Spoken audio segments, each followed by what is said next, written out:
Who do you think I should ask next? Glaudia, who wrote this book. Glaudia Califano. I don't know how to pronounce her last name, but she came to Japan, and we took dinner together, and we went around Japanese agile teams a lot, and she interviewed me and a lot of other companies. So she has this. She wanted to write this because she is interested in culture and how they're doing in the different culture, how they do agile in different cultures. So a lot of interesting findings in this book. So I just recommend Glaudia and David. Hi, in today's interview, I'm talking with David and Glaudia. We talked about the difference of being introvert versus being shy, of not being good at on-the-spot thinking. Also talked about the power of the junior. In a lot of this conversation, you hear how different David and Glaudia are and how they complement each other, which helps them for working together. I'm Yves Hanul from Who's Agile. My pronouns are he and him. Welcome to my channel. You see a lot of agilists around me on this screen. If you want to hear me interviewing, please click that subscribe button, because these are the people that I've invited so far. If you think I'm missing people, let me know in the comments. And that like button, well, if you liked today's interview, don't forget to click it. Hello, good evening. And good evening. With me is David and Glaudia. Welcome here. Thank you very much. Welcome. Good to see you. Thank you. It's good to meet you. And when I say here, let's immediately jump into what does that mean here. And for me, this is Belgium, a little bit. And the strange thing is that little dot is exactly where my house is, but Google hasn't found my house yet. So Google is a little bit late. The house was built just before COVID, or just finished before COVID. And then we're moving to where the both of you are, and it's Milton Keynes. That's it, huh? Yes. Yeah. That's right. Yeah. Yeah. Your dot there is right in the middle of the shopping centre. We don't live in the shopping centre. No. We're a little bit further north there, but yeah, that's very close. I wish we were living in the shopping centre. Okay, that brings us to indeed a very interesting other kind of conversation. Well, the goal was, of course, not to give away the exact location, not to help spammers and to have stalkers and whatever, but just to give an idea. And for me, it's Belgium. It's just 9:15 in the evening. And what time is it on your side? We are 1 hour behind you, so 7:45 in the UK. So, and that's exactly what we're doing, recording over the internet, and that makes it all possible, all from our own home. And both of you, if from what I understand, you're in the same home but in different rooms, which gives us a much more easier way of talking, of course. And before we jump into that, the first questions, let's first introduce yourself a little bit. Who are you? Yeah, shall I start, David? Is that okay? Right. So as Yves already introduced me, I'm Glaudia. So I live in the UK in Milton Keynes, but I'm originally half Dutch, half Italian, and I grew up most of my life in the Netherlands. So very close to the Belgian border. So like literally 15 minutes from your Belgium, Yves. So that's where I'm from. Okay. Yeah. And I just spent a week in Rome, so even Italian is linked to me. Oh, well, there you go. We're connected already.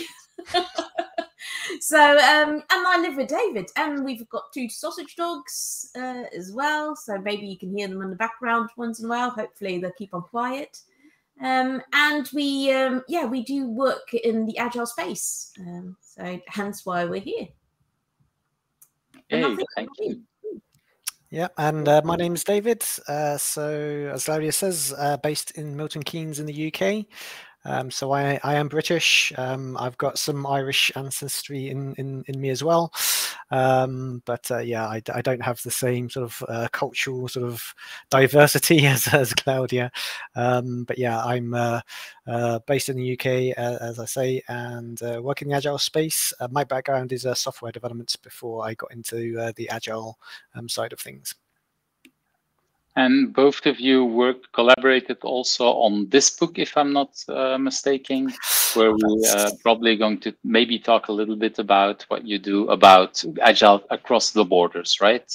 That's correct. Yes, it was actually a discussion that Glaudia and I had a few years ago, based on the fact that she came to the UK and had very sort of interesting perceptions of our British culture and how different it was, how very different it was just from the Dutch culture. And we started talking about how does that impact how Agile teams work, the fact that we work in teams, but there's a lot of diversity in teams. So that turned into a little research project that we did back in 2018, where we decided to travel the world visiting different organizations that were practicing Agile, talking to practitioners to answer that question: what impact does culture have on Agile adoptions? And then out of that came that book. So yes, so yeah, that was a collaboration that we did.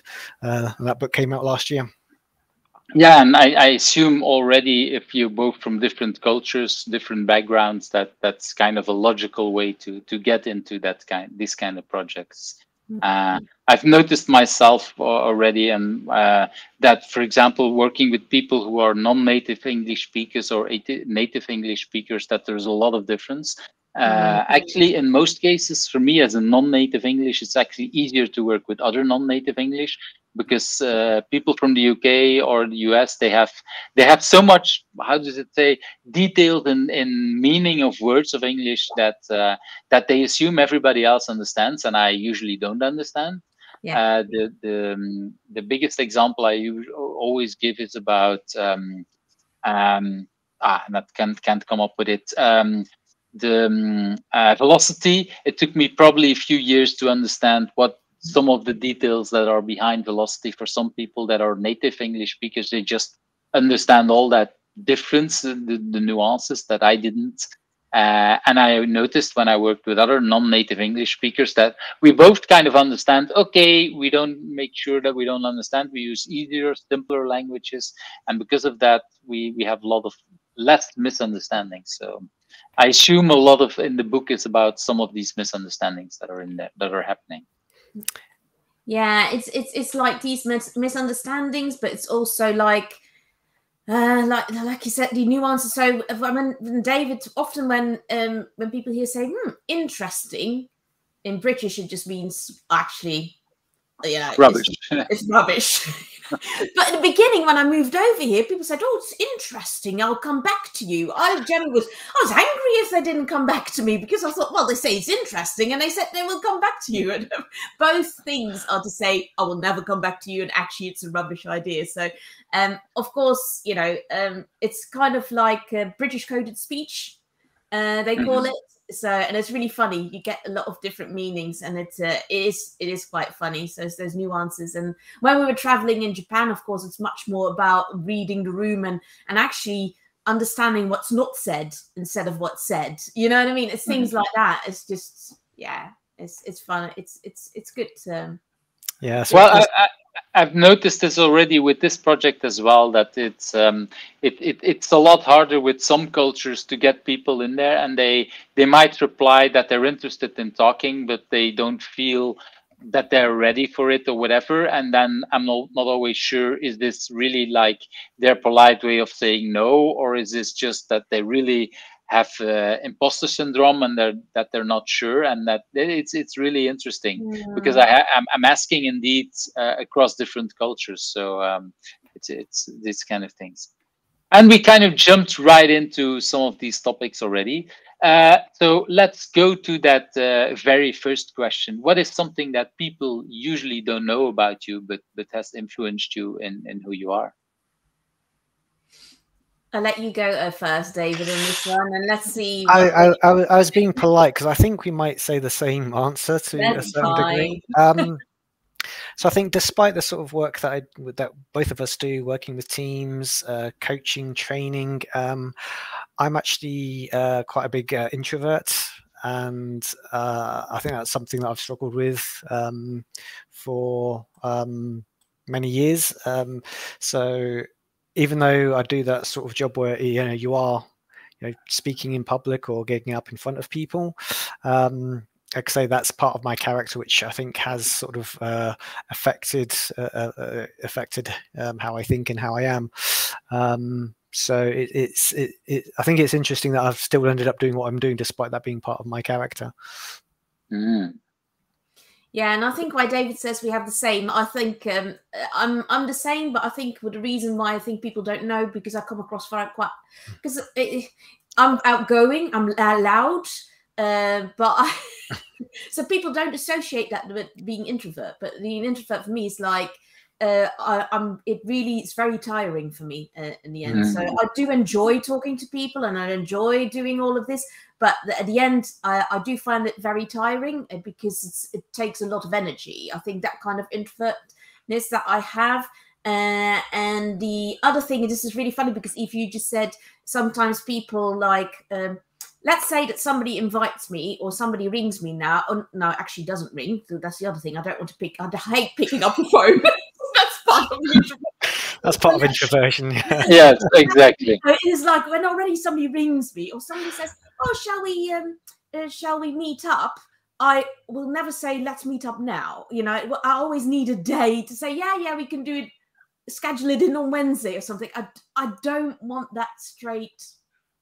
So actually for us having emails and chats is actually quite nice because you can respond when you're ready for it. But I think that's why I said people don't know, because I am quite, like I said, loud, outgoing. I talk a lot, but it's still quite a lot of energy, I think.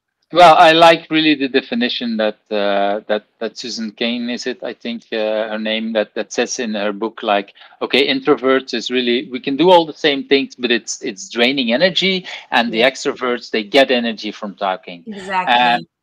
I've noticed myself that I am what they call ambivert. When I was in school, I was really the introvert, exactly like you described, probably even a lot worse, because even trying speaking in class and everything was really, really draining so much energy that I wouldn't do it. But gradually, I discovered that in the agile space, when I'm at conferences, then actually I get a lot of energy from doing these things. So there is. Depending on the situation, I get energy or not. But today, for example, at work, we're doing some kind of agile week in a week, and so today we were trying to make some publicity inside the company, and for that we needed to go out and address people while they were walking into the restaurant and stuff like that. And that's really that it felt really like cold calling and really like sales, talking to people, and that really was like, okay, that's definitely that's too much energy, even if it didn't.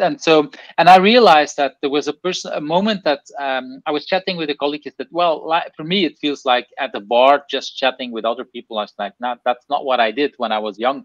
I was actually working as a DJ, and then people were coming to me. That was much nicer. I didn't need to go out to people and address them, but find ways that people came to me. And that's how I discovered, okay, there are different parts of me. And but me going out, and I understand immediately when you say, Glaudia, the immediate response, let's do it now. Yeah, it can feel daunting. I really like the asynchronous way of email, of chat, that we can, okay, give me some time. And there are moments I actually took on a job as software support that I had to pick up the phone all the time for 2 years. And I actually learned part of it, but again, it was part of the role, it was part of the job, and people were calling me, and that was I explored a lot of these things. So that is definitely a lot on how people are learning, to talk to people and to address it. And then, like you say, Claudia, it doesn't always notice to people if you're introvert or extrovert, of course. That's definitely something that I see a lot of people still see. Oh, shy and outgoing. That's the same as introvert and extrovert, and it has basically nothing to do with it. No.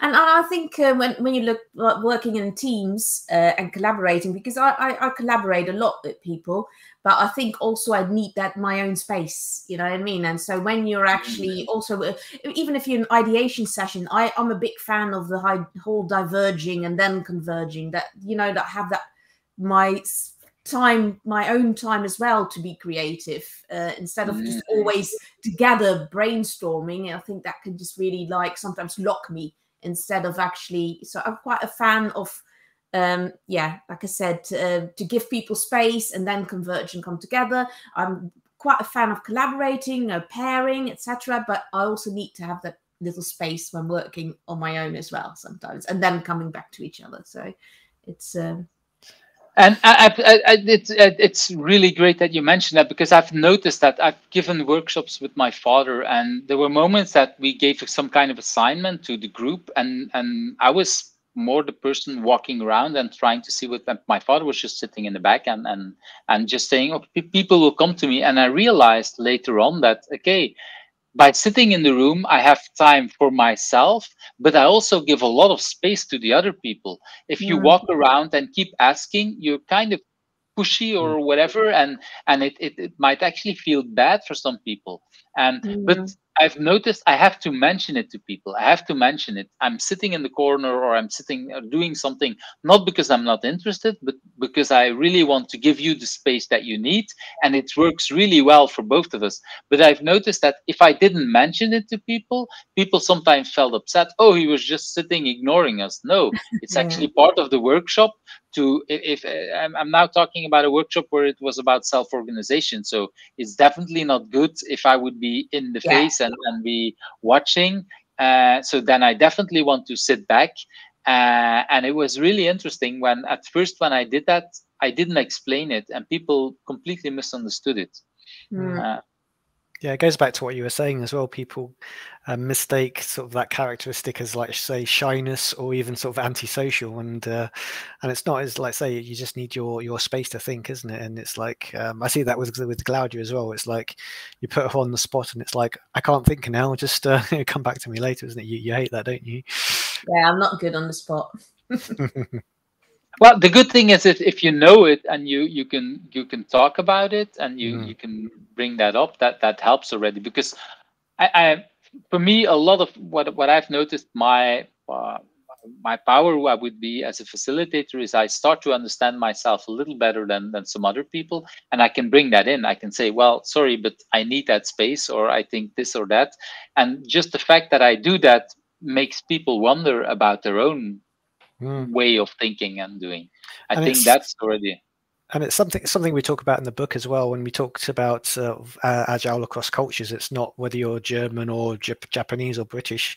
We talk about actually your individual culture and understanding yourself, but also starting to understand others and try to empathize with them so that we can communicate more effectively with others. So again, we just assume if we've got one person that's an extrovert, maybe they assume that everybody thinks like them. So again, it's just trying to put yourself into other people's shoes so that we can be more effective in how we work together. So that's what we talk about a little bit in the book as well. Oh, I did. Well, I hadn't. It's on my pile to read, but I hadn't read it yet. So because of that, I didn't know if it was just country cultures or more specific. So I'm really glad to hear. I'm even now more interested in reading it. Okay, let's jump to that second question. If you had not been doing what you've been doing now, what would have become of you? That's a tricky one, isn't it? I think for me, I didn't really know what I wanted to be when I was at school and going to university. I enjoyed sort of creative things like writing. So as I was sort of approaching college, I was studying things like English and literature and things like that. But then also the sciences sort of appealed to me. So I ended up doing just a mixture of A levels at school and kind of just tried to keep my options open. I ended up doing physics at university. Yeah, kind of chose the sciences over the arts eventually. So yeah, I came out of university still not really knowing what I wanted to do. And again, we're talking early 2000s, where a lot of demand for IT people. So I kind of fell into IT, but had I not, I probably would have ended up doing something related to the sciences, or maybe gone into teaching, something like that, I think. So or maybe I'd have done a big 180 and ended up going into, I don't know, picking up my English again, because I do quite enjoy writing as well. So so yeah, one of those things, I think. A lot of things. Yeah, that's interesting as well, because I've noticed in this program that some people really knew very well detailed what they want to do and ended up doing something completely else. And then there's some people like you, David, that said, well, I was just stumbling one thing on another, and all of a sudden I discovered what I'm doing now, and that's basically what I've been doing since then, X number of years. Or there's a few people that say, okay, every X years I change things that I'm doing. That's maybe a third thing. And for you, Glaudia, is there something different there? No, I think it's quite similar. Like when I was young, I changed universities and schools so much because I never had an idea what I wanted to do. And eventually I graduated just studying Spanish and communications just because I needed to graduate. I felt I needed to finish something. But yeah, I never knew what I wanted to become. So I think I can imagine if I was not in my current job, I would have another job where I can use my creativity and my passion. But I'm a generalist, so I think I do a lot of different things already. So yeah, it's probably similar to David. I didn't have a clear path. I think it's somewhere that's quite nice, isn't it? Because you kind of go where opportunity sort of takes you, isn't it? Yeah, it's exactly. And in a way, you're not disappointed, is it? It's like opportunities come along and you take them, and you end up where we are now. Yeah, well, I've read this year. I forgot the name of the author, but the book Range, where he talks about generalist in a specialist world, and that we seem to live in a world that favorites specialists, but actually a lot of us are generalists, and we have somehow the idea that you need to be a specialist. And there are indeed some very if you talk about heart surgery, it's no longer heart surgery, but it's left heart or maybe left bottom heart surgery or something like that, because it's very, very specific. Or even more specific for these kind of things. But in a lot of other things, it's a little bit like both of you described. You stumble upon other things, and then gradually you do things, and you see, oh, they're actually, well, because what, like you said, Glaudia, you finished a degree in Spanish, and you talk about different kind of cultures. You're living now in UK, which is again another culture. So there is a lot of things that I assume that you can use from what you've learned in learning Spanish. Maybe not the language, but I assume also talking and thinking about the cultures was also part of that education. So that's indeed a very interesting part of how we change and work in life. Okay, I want to move to that next one. What do you consider your biggest challenge, and why is it a good thing? Well, at least the biggest challenge that you want to share, because there might be challenges that people don't want to put online. I need to let you go, David, first, because you probably have a much better answer than I do. Really? I'm not sure about that. Okay. I think for me, even though I've kind of worked in technology for, wow, I don't even want to hazard a guess, probably around 20 years now. I think for me, the biggest challenge still comes back to the people side of things, especially as a sort of trainer or coach. It's all about how do we create the right environments where people get the best out of themselves, but also themselves as individuals, but also as a group. I think that's something that I still struggle to sort of get the best out of and to optimize. So I think it's understanding people as individuals and the interactions between people. And even though it's something that I've done reading up on, studying, researching related to the research that we did for the book as well. I still feel like I'm a novice when it comes to understanding people and how they behave. So even being aware of cultural things that we've talked about, different behaviors that are kind of ingrained in us, it's still different for different individuals. So how we understand that better to help the coach with the coaching and training work that we do, I think remains a challenge, but an exciting one, I think, because I remain curious about it, and I think it helps to not just with our work, but also in terms of developing myself as a person as well. Yeah, well, I agree that it all comes down to people. Whatever we do, it's what I don't remember who said it, but creating software would be very easy if it wasn't for these end users and these developers or something like that. And it's like, yeah, that is part of why it's not easy, of course, because it's the most important part. Yeah, and for me, it's a difficult one. I think I'm very invested and passionate, and when I'm doing something, I find it hard to let go, I would say. That's maybe the biggest challenge. If I go for it, I really go for it. I think, which can be maybe a bit challenging. I think yeah, I don't know. I'm very driven, and I think maybe it's funny. It's like I think it always got confused that because I'm very driven, very passionate about what I do. I used to work, for example, work at a workplace, and people kept on promoting me. And I think a lot of times people think that I'm driven or passionate because I want a promotion, but I'm not working to get a promotion. It's just because I'm just very passionate about what I do. So I don't want the promotion, but I think it's gets confused sometimes, like drive with ambition to climb the vertical ladder. I never wanted to climb the vertical ladder. It's just not, I don't like it. You know what I mean? I just want to, be awesome in what I do. So like have pride in my work. But yeah, I think that can be a bit of a challenge if that's being misunderstood for actually wanting to climb the vertical ladder, like hierarchy ladder, and B, sometimes it's hard to let go. I think if you're working on something and you're so passionate about it, it can take over your life a bit. Well, I was immediately when you're talking, I think about what you just described about the book.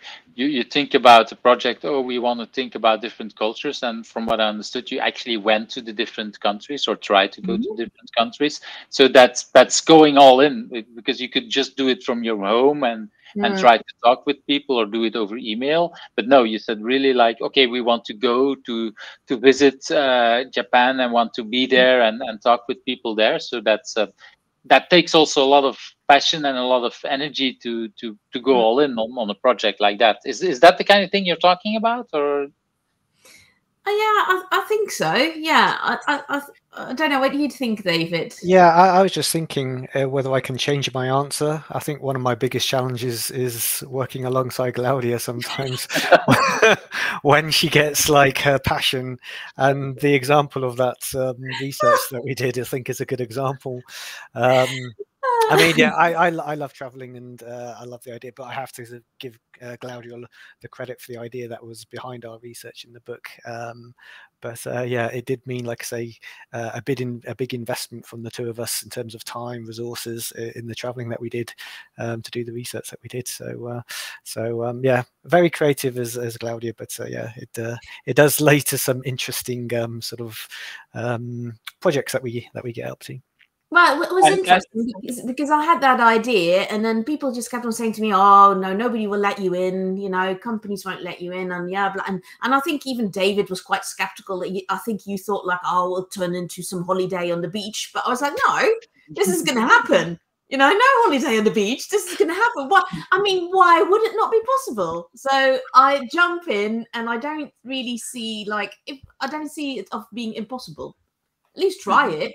It's like it's the Dutch saying, is it? Nee heb je, ja kun je krijgen. That's a very Dutch saying that I grew up with. So you have no, you can get yes. So it's like... Yeah, I like that, and I immediately see it. But it also means indeed that, from what I'm understanding, for the both of you, you kind of opposites in that sense, at least, that you can both, I don't know, balance out each other and challenge each other? Is that how I could see it? I think you could call me the pragmatic one, I suppose. But does that also mean that for you, Glaudia, when David has some reservations, that you think a little bit longer about these things, or how does that work? If it's okay to ask. No, I think what it is, like when we talked about earlier, that I'm not very good on the spot thinking things through. So I can come up with an idea, and it could be fairly honest, it'd be a ridiculous idea, but I'm so excited about it. But then when I sleep over it the next day, I realize it's a rubbish idea as well. So I just need time to reflect on things.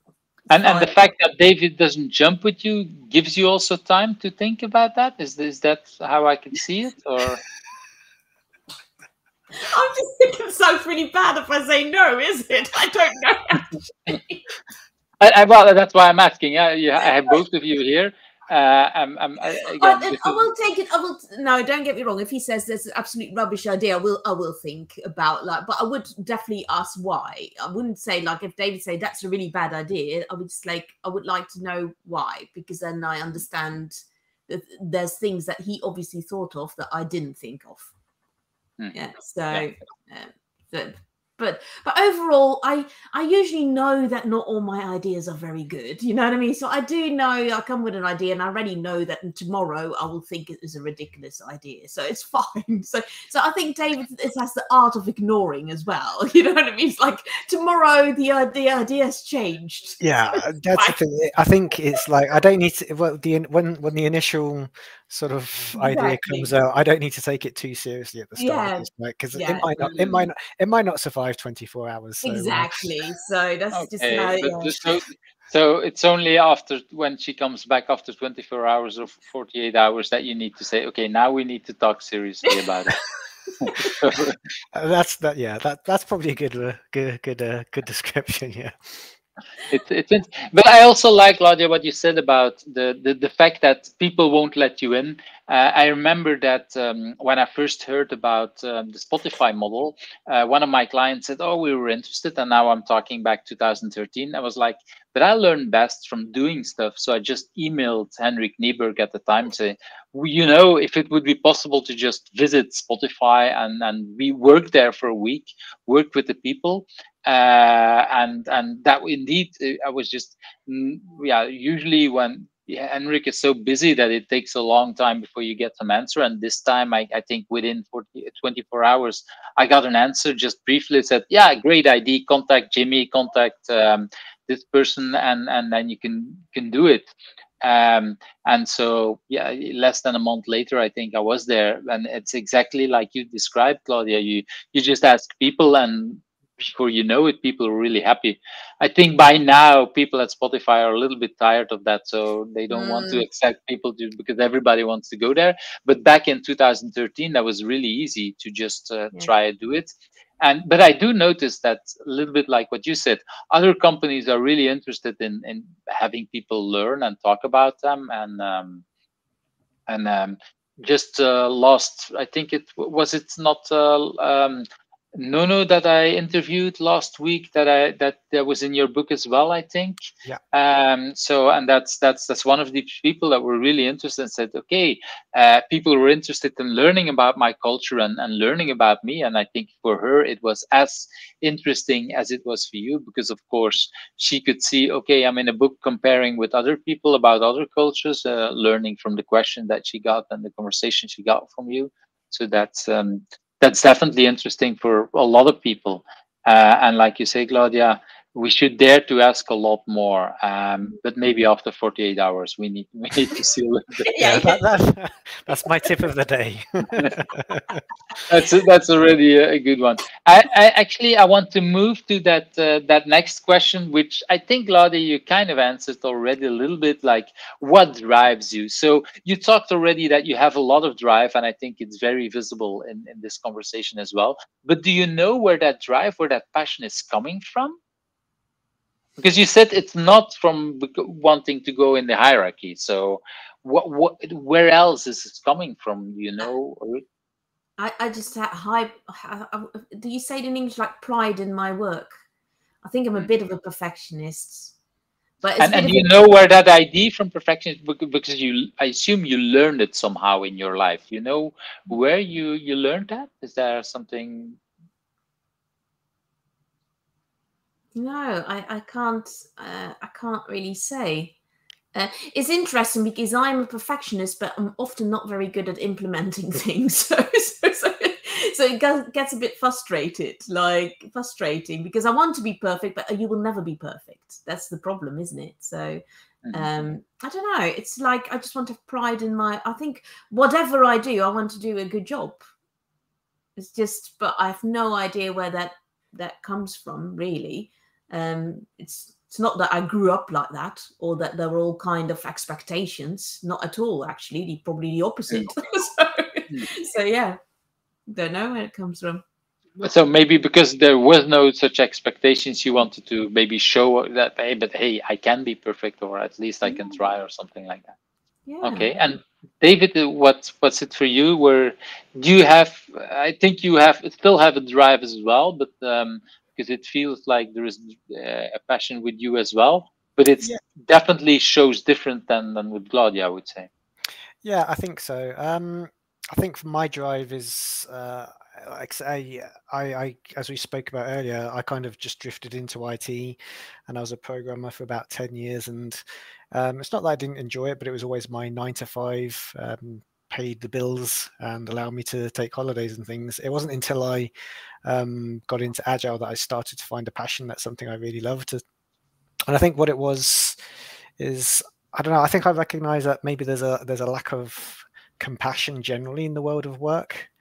And I think why I was attracted to Agile and has now given me the drive in what I do today is just to sort of bring a bit of humanity to the world of work, to give people a sense of pride and purpose in what they do. And I think Agile sort of brings that, because when it's done well, we understand our customers' needs better. We understand how what we do helps them. But we are working in such a way where we're collaborating with our teammates. There's an understanding that we're not in the factories anymore. It's not about hours worked or a manager standing over us, but actually us being professionals and being able to do the best work we can. So I think if I can kind of help to bring that sort of thinking to the way that we work, then yeah, that's my sense of purpose, I think, in what I do.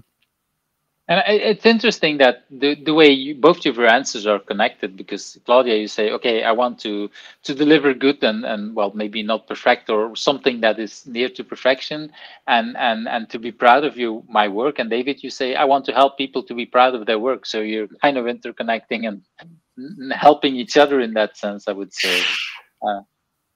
Maybe I'm seeing that wrong, but that's how it feels, at least for me.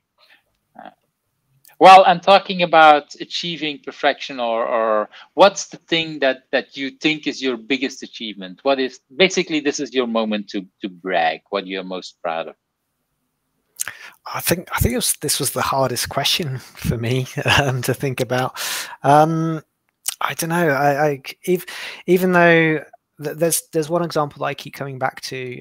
Even though I've had the fortune to be able to publish books and become an accredited trainer, I think there's one team that I worked with which I'm particularly proud of. Organization that I worked at, and I was working with this team for about 2 years, but they came from a very sort of command and control place where they were very reliant on the manager. There was more work than they could deal with, so they were very overburdened. Difficult relationship with stakeholders, so unclear priorities, so very sort of chaotic environment. And I think just over time, introducing sort of agile thinking and different practices, again, just small steps took us to a place where that team were able to provide a great service to their stakeholders. They became more predictable. But I think the thing that I'm most proud of is that they became probably the team that I always go back to, which really attained self-management to the extent that the person that was the team manager, they were moved into another role, and they were never replaced. This is after I left the company, and I think that's just testaments to the fact that the team got to that place where they're actually a proper self-managing team, where they didn't need that sort of agile coach, scrum master, team manager anymore. They'd kind of got that mindset, and they were running the service for their customers completely by themselves, which I think that's probably what I'm most proud of professionally.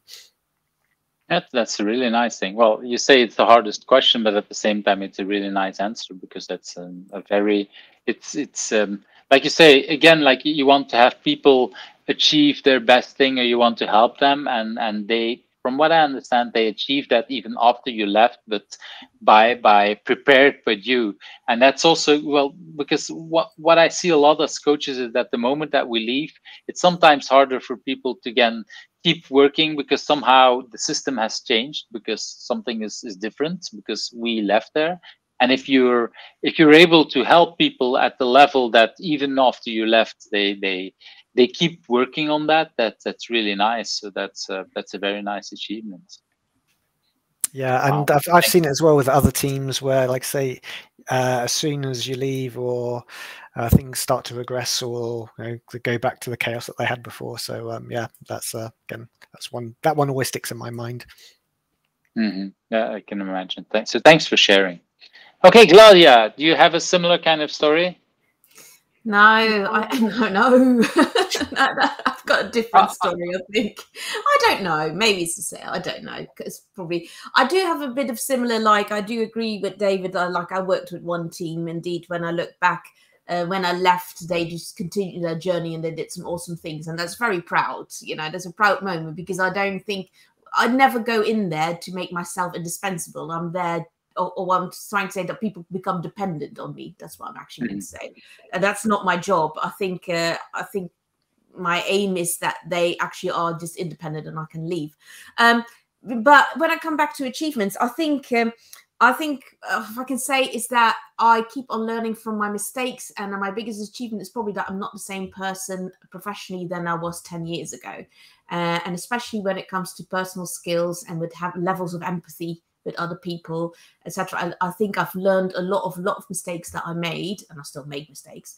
But yeah, if I look myself 10 years back, especially like working with people, I think my biggest achievement is that I realized that there's a lot of things I did wrong, and that I approached wrong. And I think my empathy levels were not that good 10 years ago compared to what they are now. So I can actually help people much better now. So yeah, I think my biggest achievement is that I can step back and actually admit my faults and learn from it. and make new mistakes. That's what I'm hearing. You still make mistakes, but at least you make new ones. Yeah, exactly. Of course. Oh yeah. That's indeed a good thing. That we well, again, like you say, we all make mistakes all the time. But it's always nicer if we can make new mistakes, if we can learn from the old ones. I'm not sure if I never make the same mistake again. It's probably sometimes hard. But yeah, I do see that it's a great achievement if you could say really that you're different kind of person than 10 years ago.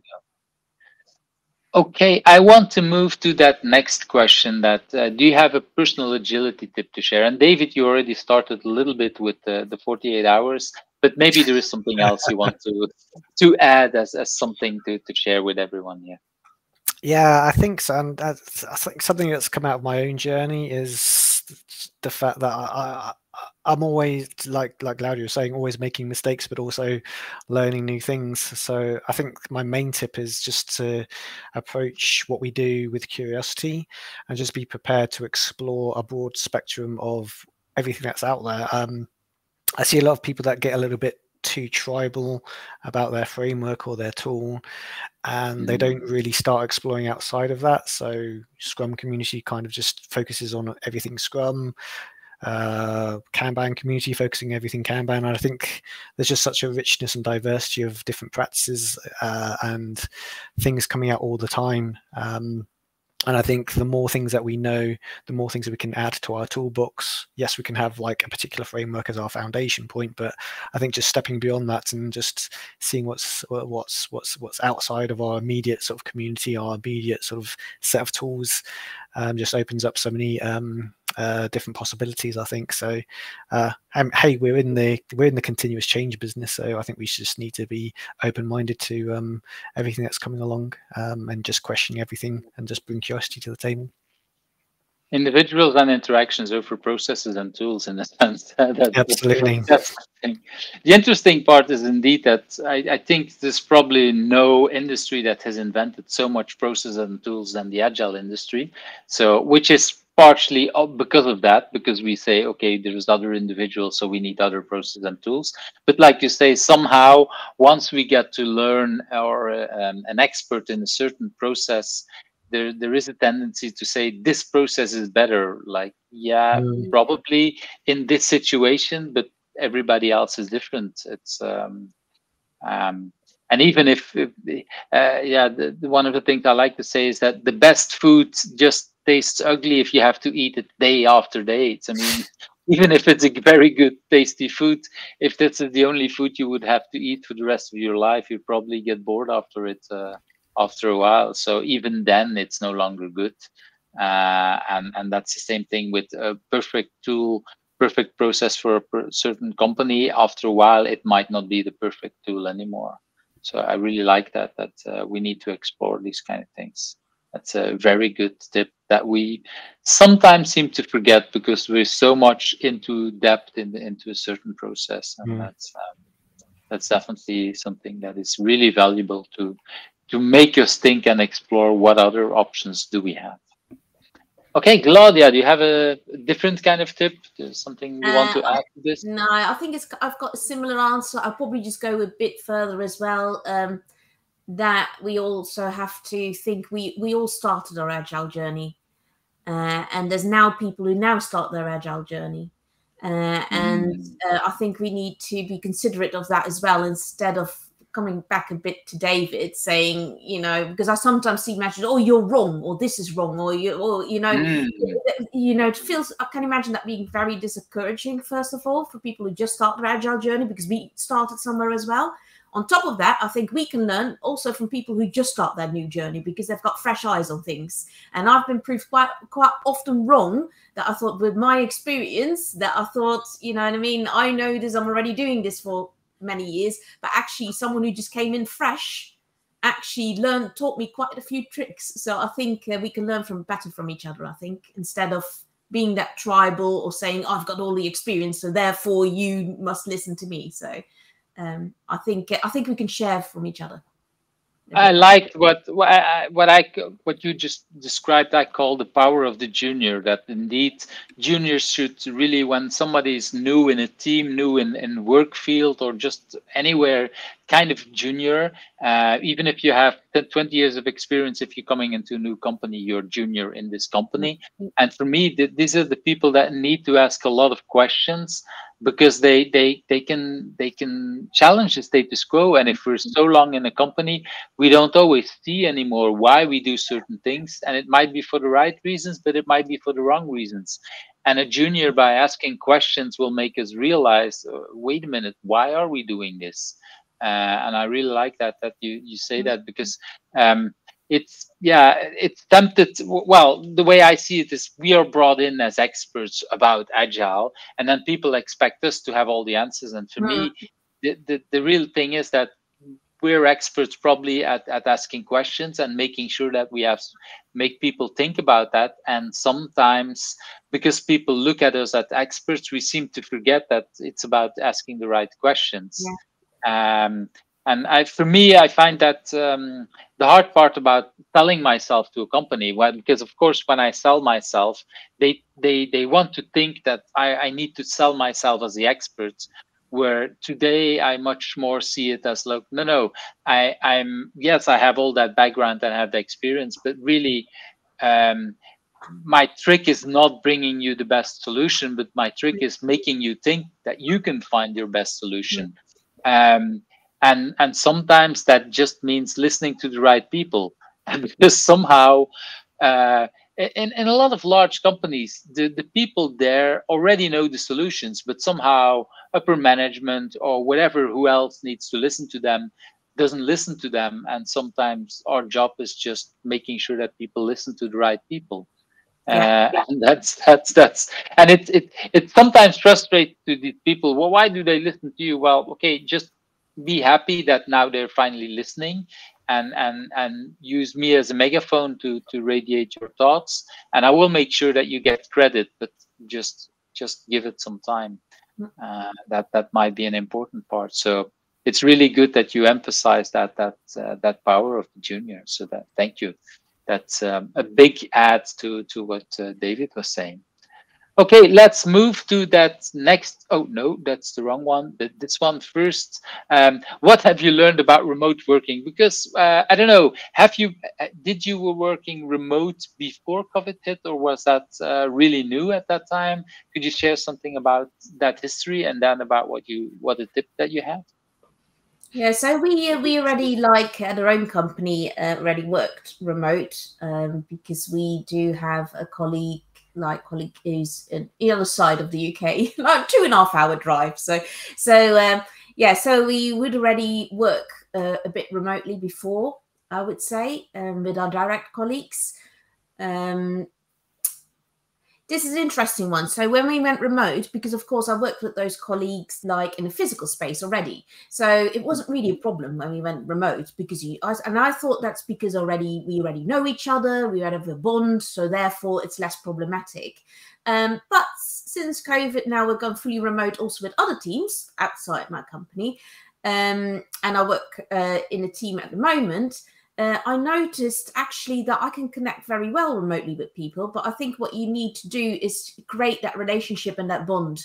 So I do think I've got quite a lot of one-to-ones with people, just not even informal. It's just literally just have a chat. You know what I mean? It's like, and we really created, and I now have colleagues in the US, in Germany, in the Philippines. I've got colleagues that I've never even met, but I feel like we were actually talking, saying, have I met you, in physical before? No, I've never met you, did I? But we actually feel like we have met.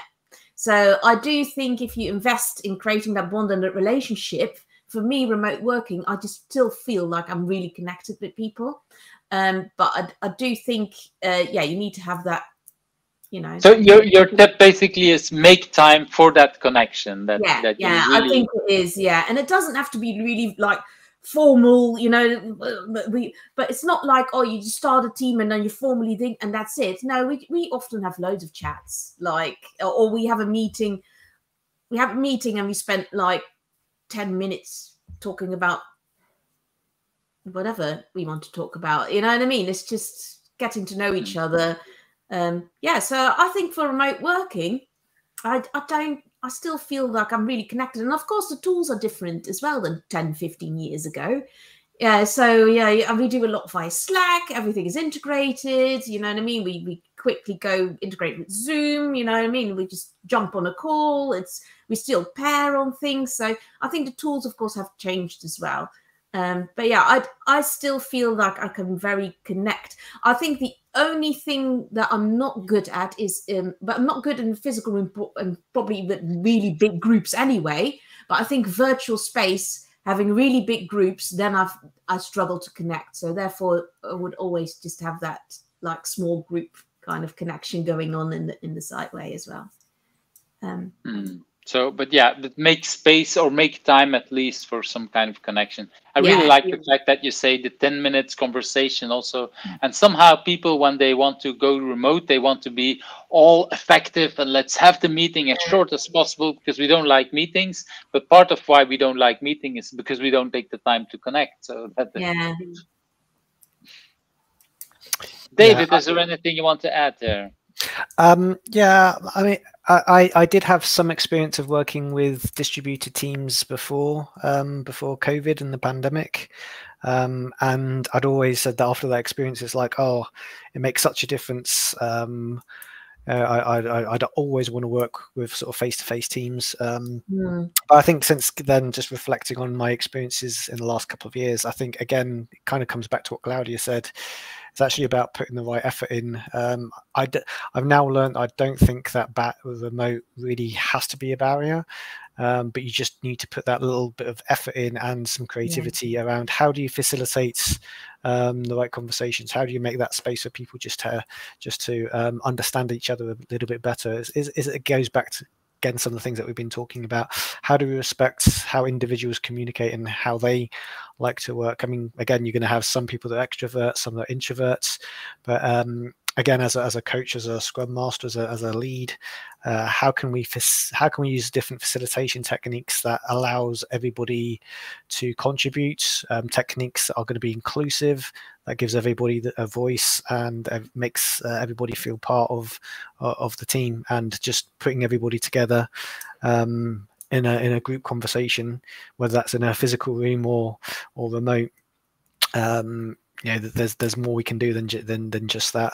But I think you just need to go have that little bit more creativity and that little bit more effort when we are remote. I think for me, it just sort of amplifies the need to think about these things a little bit more. Yeah, well, think a little bit. My feeling is that it's a lot more thinking because we're not used to it yet. We're in the office. I think we've learned, all of us, we learned a lot of tricks to connect in the office. Just a stupid example I like to give is just, okay, talking and grabbing a cup of coffee and talking at the coffee machine is something I kind of learned at work. And then somebody else literally told me, like, if you go to a floor up or down, there's actually a coffee machine there as well, so you can talk to people from a different department. That was something that I really remember someone teaching me. And of course, it's over 20 years I grabbed small little things about how to work in the office, and now it's just, well, basically 2-3 years that all of us have to do it all at the same time remote. And yes, there were people who have more experience with remote than others, but as a general society, we haven't learned all these tips, and then it takes a lot of effort, like you say, David. And I like really the example that you make, Claudia, about, okay, making time to chat and to have a little conversation. It's extremely interesting. If you go into a physical meeting and you're early, people kind of chat to each other. If you go to a remote meeting, everybody's silent and we keep working on email and whatever, and we don't talk to each other.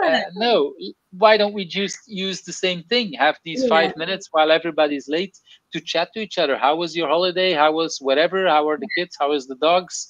Things like that we can use as well. And somehow it feels more awkward to do it remotely, or we don't do it, or I don't know why, but it takes, like you say, David, it takes a lot more effort to do it.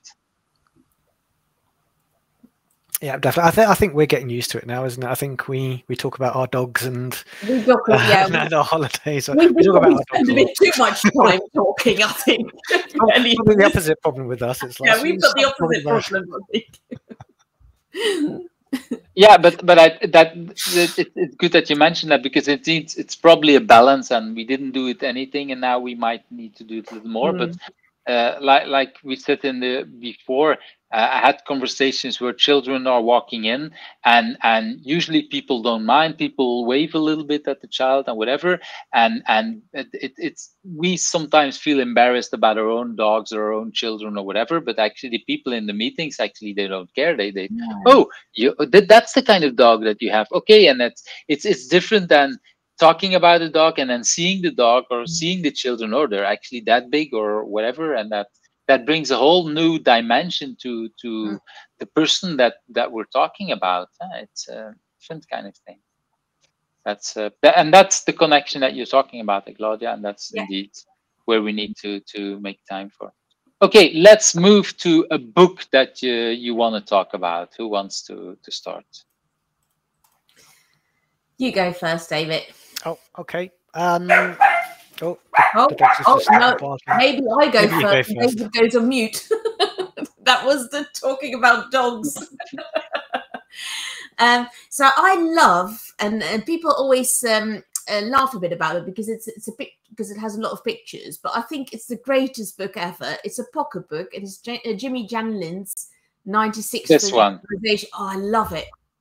honestly, I buy like loads of examples, and then I actually emailed Jimmy, and he sent me loads of examples. So when I go to a company and I do coaching or mentoring or whatever, I take books with me and I just give them out because I love it so much. They're so good. It's really interesting because it's visualization examples, and I know that we're now probably in like I said, we're in the virtual space much more, so it's much less happening on boards in the physical space. But it's not even, that book is not even about the visualization. It's just the ideas behind it are so clever. So even if you don't have a physical space where you could put it, the ideas behind it are so clever that you can do other things with it. Yeah, so the reason why people sometimes think it's funny, because when they ask what is the best book you read, usually people come with books with like 300 or God knows how many pages and like proper literature, but this is like pictures, but very good tip. Yeah, and it's not much language, because this actually I proposed to Jimmy to translate it, and we translated it with the Dutch Belgium Dutch community. So and it was literally translated in 3 days, because it's so little text. It was so easy to do it. It took us a lot more time to review, because we did want to have multiple reviews before we send it out. But indeed, there is not much text in it. There's a lot of pictures and then just so some words. But Jimmy is the person that I met when I went at Spotify, and I saw some of the examples that are in the book working at Spotify. I really liked it, and when he started working on it, I agree. I don't remember anymore. I think the book is from 2016 or something like that. I don't remember. And something like that. It's already a few years old, and for me, it was the best book that came out that year. It was literally the one that I have somewhere behind me. Also, like 5-6 copies that Jimmy sent to me, and that I'm giving out, because I like it so much. And indeed, and it's been translated, I think, now in more than 10 languages after we started the Dutch translation. So I'm not the only one then. No, you're definitely not the only one. It's and I remember being in the office from CRISP some years later for training, and they literally had hundreds of books that they just every time they give a training, people pick up these books because they like them so much. It's indeed a wonderful book. It's very practical as well. It's like I like I said, I just love it. It's my favorite. And it's like you say, it's a pocket book, so you can literally put it in your back pocket and take it out when a lot of people are inspired. I let people flip through it, or just one of the things I did before as well, just give me a number, and then I put this. Okay, let's see if you can use this ID just because it's that page or whatever. It's just a book that you can flip through and look at it. Indeed, it's a good example, and Okay. David, what's the book that you want to talk about? I think my book is probably maybe at the other extreme end. It's a lot of text. I think it's about 500 pages, so quite big. But for me, it's the definitive work on the Kanban method. So it's the Kanban maturity model by David Anderson and Theodora Bazilva. That's the book, that's right? it. Yep. So that's the 2018 version. Yep. There was a new version that came out. I think it was 2020. I didn't know. So I'm behind. New version already. Yeah. The reason I chose this one is I just like the kind of guidance that it kind of gives. We talk about change a lot in the Agile space. Change management, and that's at the heart of the Kanban method, and at the heart of a lot of what we do in Agile. But what I like is a lot of organizations are going to be in different places. They're going to have different sort of challenges, different challenges based on where they are, and the whole thinking behind the KMM is all about understanding where the organization is, what's happening with the teams, what's happening at the organization. And it doesn't talk about implementing particular frameworks, and it's using Kanban as a change management method, not just to put Kanban in, but whatever you're doing, we're using Kanban change management techniques for whatever you're doing now to make the organization more effective. So it talks about focusing on the things that are important to organizations. What does the organizational value? And I'm not talking about kind of statements that we put on posters, but things about, is it just valuing getting things done, or valuing good customer satisfaction, valuing the fact that we are being innovative? So it's placing emphasis on what the organization cares about at a particular point in time, and focusing on what outcomes and benefits are important for us. So it provides sort of thinking and guidance around what we need to do as coaches, as we're adopting agile ways of working, or any way of working, given what we want to achieve on the next step on our sort of evolutionary change journey, I think.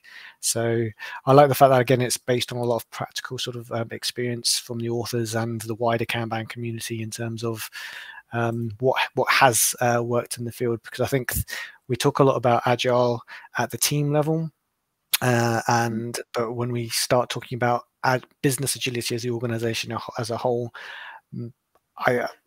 my personal view is maybe there's not enough guidance out there around how do we just think about the organization as a whole, and how do we achieve that business agility. So I think the KMM is a useful tool towards that. I know the word maturity model is maybe a little bit loaded, but that's not the way that I think we should be thinking about it. It's not a tick box activity to get to a particular level. Like I say, it's about understanding where the organization is, what challenges is it facing, where does it want to get to next, and providing pragmatic guidance given that situation. I like that what you emphasized about the maturity model, because indeed that's what I see sometimes using companies saying, okay, this is a checkbox and this is where we are, or we need to achieve that level or that level. And for me, it's these kind of ways, these kind of tools. It's much more. I actually prefer if teams or companies themselves score themselves and see and understand the whys behind some of these questions, to see, is this really where we want to go, or maybe that level is where we want to go, and that's fine. We don't need to achieve something else, because for example, with COVID, well, everything that happened there, a lot of companies were in survival mode, and maybe then we don't want to do much more agility. Agile could probably help you in achieving survival, but maybe for whatever other challenges, if you don't find customers, maybe there is another kind of problem that you want to achieve first, or want to solve first. And these kind of models could help you figuring out what you want to do. I think that's the kind of thing, and it's really that's how I see they should be used. Indeed, like you said, it's helping customers understand where they are, and sometimes we coaches can fill it in because we understand them better together. Sometimes they fill it in themselves, whatever. But it's really about understanding the situation. That's how I see that you're talking about these kind of tools. Yeah, absolutely. And you're right, there's some organizations that do they need to move to like becoming really innovative and great and creative. And I can think of several examples where actually you just need to be good at your core business and what you're doing now, just provide a really good service.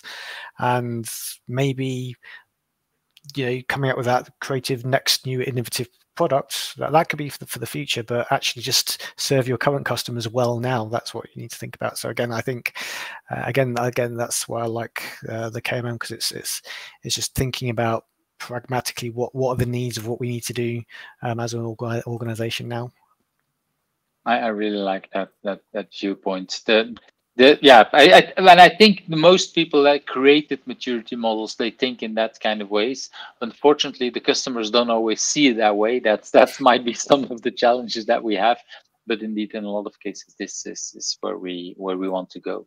Okay, let's move to that next question. That's the kind of question that I personally like the most. Is there a kind of question that you think I should also ask you, and what's the answer, or that you want to ask each other? That could be also a way of putting it into this kind of thing. Okay, shall I go first? Yes. Okay, so I think my question is around. I mean, we've all been involved in Agile for a number of years. I think we've seen how Agile itself has evolved, and I think we can expect that it's going to continue to do so. So I think my question would be, what do you think the future holds for Agile? What patterns do you think we're going to see? That'd be my question. And you have an answer. Exactly. Yeah. What your answer, David? As interesting as maybe that was a question for you, Glaudia. That could be as well. No, I don't want any questions. As I was thinking about my my responses to the questions, I was just doing some reading today, and I came across a quote from a German philosopher, Arthur Schopenhauer, I think his name was, and the quote is, "All truth passes through 3 stages. First, it is ridiculed. Second, it is violently opposed. Third, it is accepted as being self-evident." So I think where we are in the Agile movement is we're in that second phase where there's a lot of sort of resistance, opposition, pushback. So my hope for the future is that Agile becomes the norm. It's self-evident that's the collaborative way of working, short feedback loops, incremental and iterative delivery, individuals and interactions, all the things from the Agile Manifesto just kind of becomes normalized, and it's almost becomes sort of part of the culture of how we run organizations. That's my hope for the future. Yeah, and I would say some of the larger companies like in Amazon or Google or Facebook might use some of these ideas without calling themselves Agile anymore. They're not using any of the frameworks, or they might be using a lot of these ideas. So I think there are already some examples. We might not always like them because the values behind some of these companies might be different than we feel some of the Agile values. But still, I think we already see some of that, what you're talking about, in some of these corporations. So there's definitely, already some future. Interesting for me as well is that when I created this series 10 years ago as a book, that last question, I got a lot of different kind of questions. Where this year, when I started with the video edition, a lot of people seem to talk about the future Agile. Is there a future Agile? Is Agile passé? Is it that? Or how do you see it? Or what's the future? There's a lot of things there. So it seems that a lot of people are thinking at that level about Agile. And so there's definitely somehow a lot of people in that space. So that's definitely a lot of things around there. Glaudia, what's your question?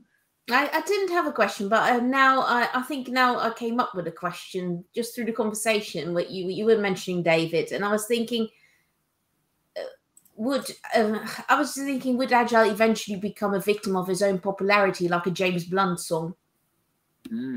Like, you know what I mean? When people already hear James Blunt, you know what I mean. Like, but you know what I mean? It's like, is it saturated? Is it going to be a victim of its own popularity? I think, I don't know. I already see some signs there. I don't know. Yeah. That reminds me of one of the statements of the late Jerry Weinberg, that says when it spreads, the wider it spreads, the thinner it gets, and in that sense, that's definitely something I think we can see with. Well, there's a big difference between how Scrum and XP got spread. Scrum is much broader spread, and there's in a lot of cases it's not used or not understood correctly. Where extreme programming is used a lot spread less the last, let's say, 5 years. But the people who got it, there is actually, they seem to do it much better compared to Scrum. And maybe I'm just seeing very specific parts of it. And it's a little bit like that. I think, Glaudia, when you talk about it, okay, how when it's too popular, indeed, sometimes we don't want to hear. At the same time, reflecting back to David, if I think about songs from my past, the big hits that I totally was not into it. Indeed, I can imagine that some of these songs was like, yeah, damn it, I totally hate it. And then 20 years later, these are the things that might get me on the dance floor, because now it's like, oh, that's a nice song that I remember from the past, even if I didn't like it at that time. But somehow I seem to get to remember some of these songs because they were earworms. Yves, You're welcome to organise a dance in 20 years' time, and I'll bet you now that you won't get me on the dance floor to James Blunt. Well, I don't have anything against James Blunt. James Blunt makes himself. The reason why I say it is he makes jokes about it himself.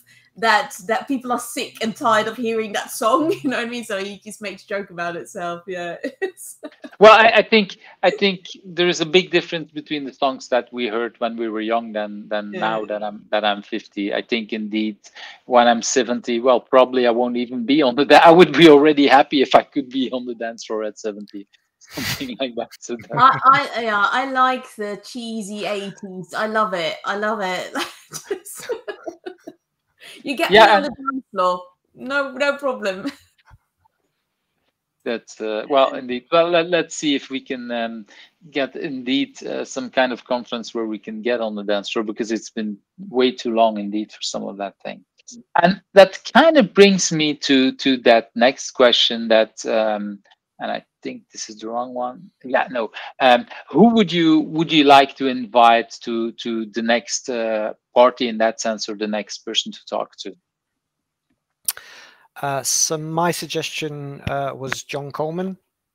So John is he's a trainer with Scrum.org. He trains. That's John. Is this correct? John, yep. Yeah, John. So he's a trainer with Scrum.org. He trains the LESS framework, flight levels. He's a prolific podcaster and blogger. He's the author of Kanban for Complexity. He's been voted as one of the top 10 agility thought leaders by the Thinkers 360 group.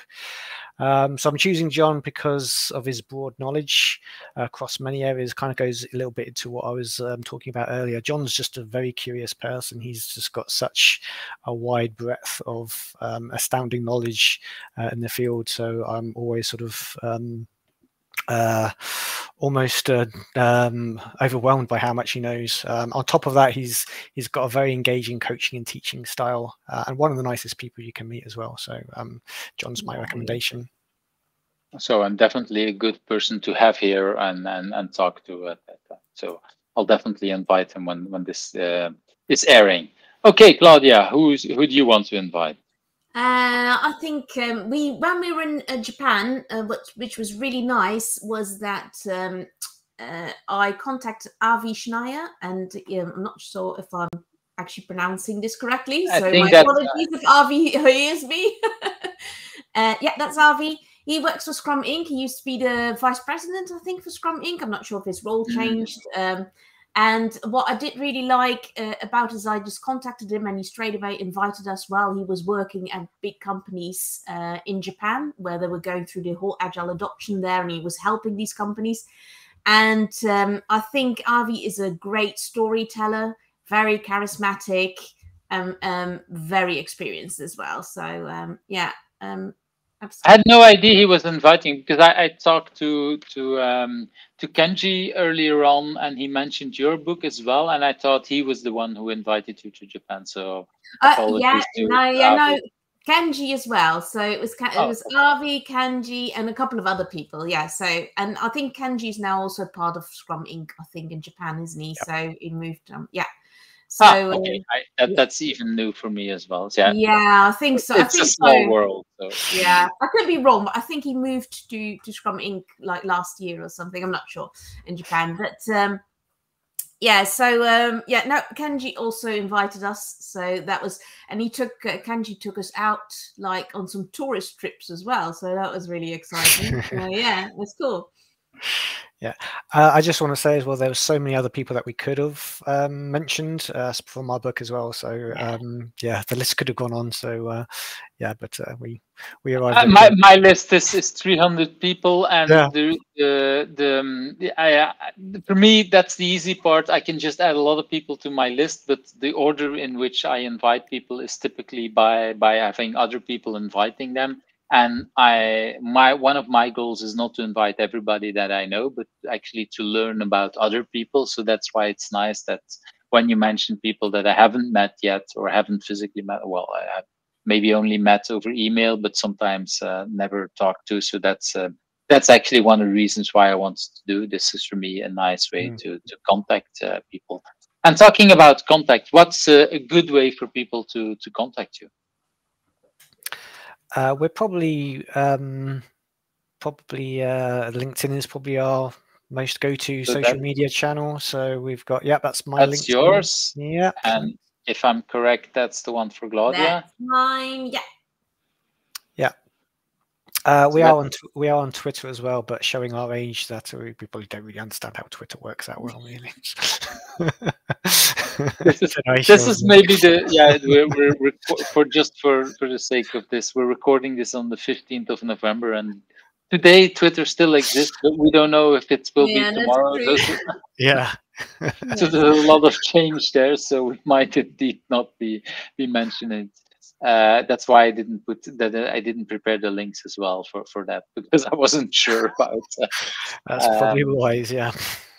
So, but okay. Well, thank you very much for your time. It was really a wonderful conversation. Like I said in the preparation, it will probably take about an hour and a half. This is where we are, I think. So that's it was really wonderful. It was like I expected right from the beginning, a very fun conversation, hearing lots of different things, and at the same time, a lot of your stories. And this is why I like to invite duos, because a lot of these things, they're intermingled. You interact a little bit in a way, of course, because if you're working together, you know each other rather well. You know a little bit, while like I said, you probably influence each other one way or another in a way. So that's really nice to hear about all of that, and that's the goal of this podcast. So thank you very much for your time. Thank you very much. I feel like I need to show the dog as well. The dog is on the lap. Yeah, there he is. There's the dog. Hello. That's making all the noise. Yeah. So that was Fred. Fred's his name. Yeah. So thank you very much for having us. Thank Really enjoyed it. Thank you, Yves. Thank you. You're welcome. See you. Bye-bye. Thank you for watching Who's Agile, where the stories of agilists come to life. I hope you liked today's interview. Subscribe if you're not subscribed and want to get to know other agilists.